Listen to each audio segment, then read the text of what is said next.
তুমি কি জানো, এক সময় আরবের মানুষ আল্লাহকে ভুলে ৩ নারী মূর্তিকে উপাসনা করত: লাত, উজ্জা আর মানাত।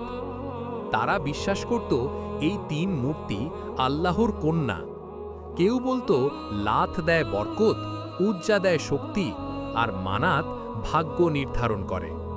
কিন্তু আল্লাহ তাআলা কোরআনে চ্যালেঞ্জ ছুড়ে বললেন, তোমরা কি লাত, উজ্জা ও মানাত সম্পর্কে চিন্তা করেছো? তোমাদের জন্য ছেলে আর আল্লাহর জন্য মেয়ে, এটা কেমন বিচার? সূরা আন-নাজম ১৯-২২।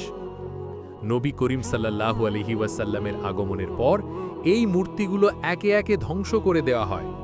খালিদ ইবনে ওয়ালিদ রাদিয়াল্লাহু তাআলা আনহু উজ্জাকে, মুগিরা ইবনে শুবা রাদিয়াল্লাহু তাআলা আনহু লাতকে, আর সাদ ইবনে যায়েদ রাদিয়াল্লাহু তাআলা আনহু মানাতকে ভেঙে ফেলেন। আজ